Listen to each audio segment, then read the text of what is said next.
Bapak, Ibu, dan saudara-saudara yang terkasih, salam sehat, penuh kerahiman Tuhan, salam katekese.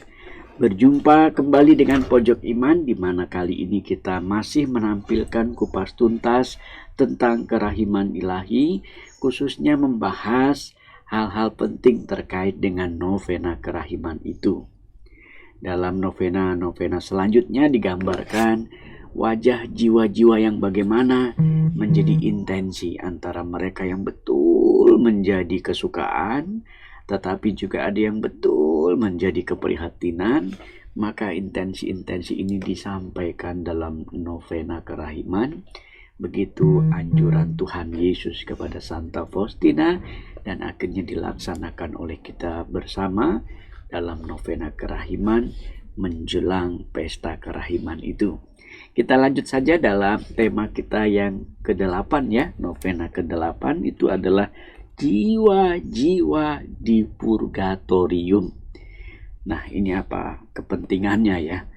Ini adalah ajaran Gereja Katolik tentang purgatorium atau purgatori. Dan dalam catatan ini, purgatorium adalah kebenaran yang ingin diungkap dalam catatan dan permenungan orang-orang Katolik, dan itu bisa kita jumpai dalam kisah-kisah nyata orang-orang kudus. Juga bisa kita lihat dalam kitab suci, dan juga banyak kesaksian-kesaksian lain mengenai jiwa-jiwa di purgatorium. Yuk kita simak dalam novena ini apa yang ingin disampaikan dalam renungan yang sudah kita lakukan. Suster, frater, Bapak, Ibu, dan saudara-saudara yang terkasih yang dicintai Tuhan. Novena hari ke-8 sampailah kita mendoakan jiwa-jiwa di api penyucian, atau secara perbendaharaan gereja disebut jiwa-jiwa yang sedang di purgatorium. Saudara-saudara yang terkasih, tentu saja kita boleh bangga bahwa ajaran tentang purgatorium atau purgatori mungkin memang hanya dipahami dalam gereja kita, gereja Katolik. Karena ajaran ini bukan sekedar ajaran, melainkan pemahaman nyata akan perjalanan jiwa menuju hidup abadi. Kebenaran mengenai purgatorium dapat ditemukan dalam kisah-kisah orang kudus, juga dalam kitab suci, bahkan lewat banyak buku-buku kesaksian tentang hal itu. Saya pribadi saja punya 5 buku mengenai purgatorium itu. Dan kalau kita baca, kita renung, benarlah kisah-kisah yang disampaikan itu. Termasuk juga mungkin dalam catatan kita untuk novena kerahiman ini. Yesus mengundang Anda dan saya mendoakan mereka jiwa-jiwa yang dipenjarakan di dalam purgatorium. Jiwa-jiwa itu perlu dibenamkan dalam lubuk kerahimanku. Biarlah aliran-aliran darahku menyejukkan mereka yang kepanasan. Semua jiwa-jiwa ini sangat kukasihi. Itulah yang disampaikan Tuhan Yesus kepada Santa Faustina. Kita pun bertanya, Tuhan, mengapa jiwa-jiwa ini kepanasan? Karena untuk jadi murni, supaya bisa dibentuk oleh Sang Pencipta sesuai rencananya, supaya jadi baru dan masuk dalam komunitas surga tanpa noda lagi. Sekali berdosa, jiwa ternoda. Mereka semua dalam kepanasan sedang dimurnikan, dan mereka semua sedang melunasi hukumanku yang adil. Inilah Bapak Ibu dasar jiwa-jiwa mengalami kepanasan. Jiwa-jiwa ini mengapa kepanasan? Karena jiwa-jiwa ini belum siap menghadap Allah. Mereka masih terikat pada hal-hal duniawi dan berhala-berhala lainnya. Dan jiwa-jiwa ini belum mengasihi Tuhan dan sesamanya secara sepenuh hati. Santa Faustina, seizin Tuhan Yesus, pernah diajak untuk mengetahui alam purgatorium. Katanya, purgatorium itu suasananya berkabut yang penuh dengan api. Di sana ada himpunan jiwa-jiwa yang sangat menderita dengan nyala api yang membakar. Yesus mengatakan, kerahimanku sebenarnya tidak mengendaki hal ini, tetapi keadilanku. Sekali lagi, tetapi keadilanku menuntutnya. Yesus yang Maha Rahim sebenarnya mengampuni orang berdosa yang datang padanya. Tetapi jika orang berdosa itu berbuat lagi dan berdosa lagi, berdosa dan terus-menerus berdosa lagi, maka keadilanku menuntutnya nanti saat kematiannya. Tetapi Yesus memberitahukan Santa Faustina bahwa ada cara-cara untuk menolong jiwa-jiwa, yaitu melalui indulgensi, kasanah dalam gereja Katolik. Apa itu indulgensi?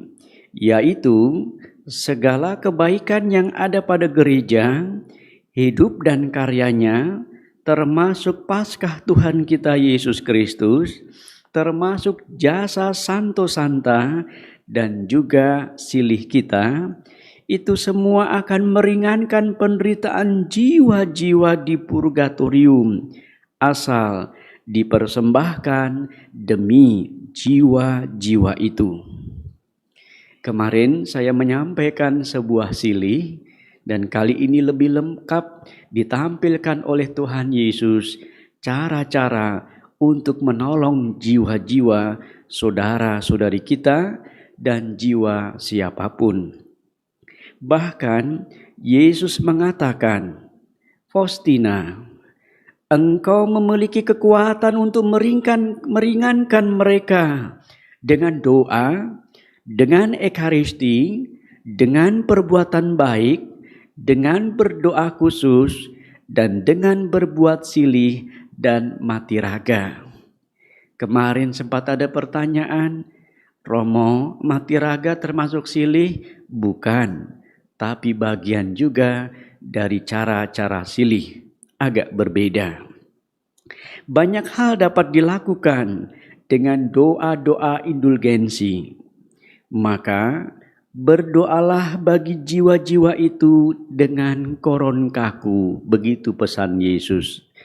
Aku tidak datang sebagai hakim, tetapi aku datang sebagai penyelamat yang Maha Rahim. Jika orang setia berdoa koron kaku, berdoalah agar jiwa-jiwa itu mengalami damai Tuhan. Berdoalah agar mereka juga mengalami sukacita surgawi. Dan doa kita, doa yang kita sampaikan tidak akan pernah menjadi sia-sia. Menutup permenungan ini dikutip dari catatan yang diambil dalam catatan harian Santa Faustina.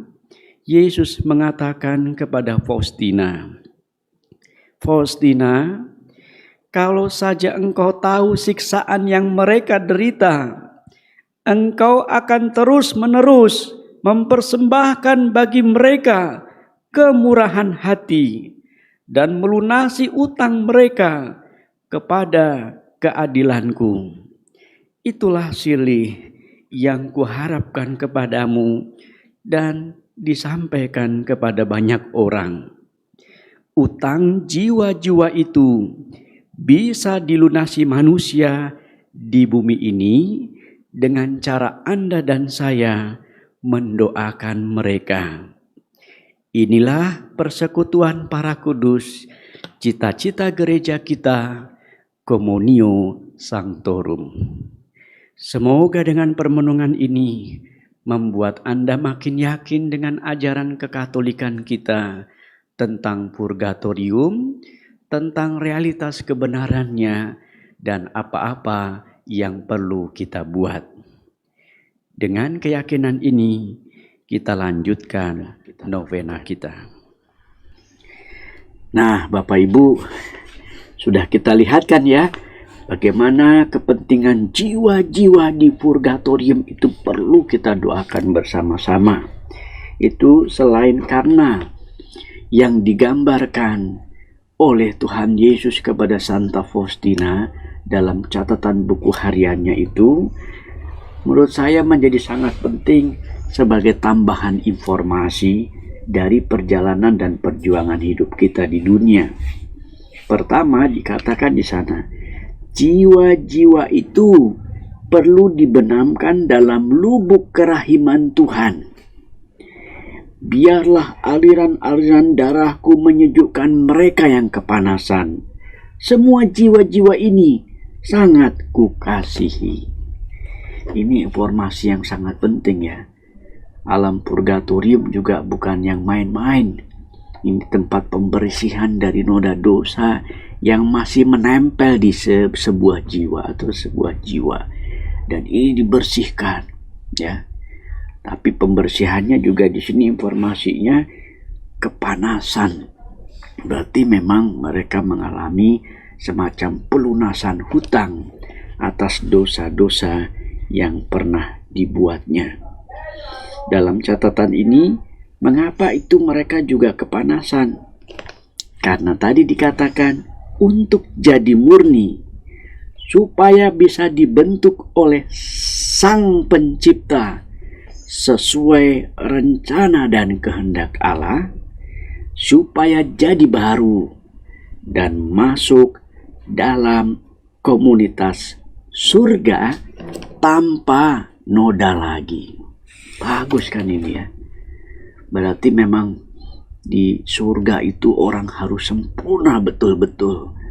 Kalau enggak bisa kita masuk ke surga. Firman Tuhan juga pernah mengatakan, be perfect as your Father is perfect. Jadilah sempurna sebagaimana Bapamu yang di surga adalah sempurna. Dan dalam kaitan ini, tambahan informasi itu menjadi kenyataan bagi kita. Oh, jiwa-jiwa ini perlu diintensikan. Bahkan tiap saat, tiap hari, tiap momen dalam kehidupan kita ketika kita boleh mendoakan. Mungkin kita bertanya, emang doa-doa kita bisa diterima, Romo? Justru dari informasi catatan buku harian Santa Faustina itu dikatakan, jiwa ini sekali berdosa ternoda, dan mereka di purgatorium harus melunasi hukuman Allah yang adil itu. Maka dalam catatan ini, Faustina diberi pengetahuan seizin Tuhan Yesus tentang purgatorium, di mana Faustina pernah dibawa ke sana. Suasananya berkabut tapi penuh api. Di sana ada banyak himpunan jiwa-jiwa yang sangat menderita dengan nyala api yang membakar. Dan Yesus mengatakan, kerahimanku sebenarnya tidak menghendaki hal ini, tetapi keadilan Allah menuntutnya. Ini informasi yang menurut saya sangat bagus. Dan dalam catatan ini kita mungkin bertanya, lalu apa yang perlu kita lakukan untuk mereka? Maka Yesus mengundang kita untuk mendoakan. Faustina, engkau memiliki kekuatan untuk meringankan jiwa-jiwa itu dengan doa, dengan ekaristi, dengan perbuatan baik, berdoa khusus untuk mereka, bahkan berbuat silih dan mati raga. Dan dalam catatan ini dianjurkan juga oleh Tuhan Yesus kepada Faustina, berdoalah bagi jiwa-jiwa itu, Faustina, dengan koron kaku. Aku tidak ingin datang sebagai hakim, tapi aku mau datang sebagai penyelamat yang Maha-Rahim. Berdoalah agar jiwa-jiwa itu boleh mengalami damai Tuhan dan sukacita surgawi. Doa-doa yang kamu lakukan untuk mereka tidak akan pernah menjadi sia-sia. Pengetahuan yang bagus diinformasikan pada novena ini tentang alam purgatorium seperti apa. Bahkan dikatakan di sana, kalau saja Faustina, engkau tahu siksaan yang mereka derita, engkau akan terus-menerus mempersembahkan bagi mereka kemurahan hati dan melunasi utang mereka kepada keadilanku. Utang jiwa-jiwa itu bisa dilunasi manusia di bumi ini. Wow, ini informasi yang langsung dari Yesus kepada Santa Faustina, menjadi informasi yang luar biasa. Kenapa kita perlu berdoa untuk mereka, jiwa-jiwa yang telah pergi? Saya kira catatan ini menjadi kepentingan kita. Yuk kita selalu rajin berdoa. Dan akhirnya, naik rakit di Sungai Rimba. Sungai Rimba banyak buaya. Kita bilang, cakep. Kristus bangkit andalan kita, satu-satunya penyelamat dunia.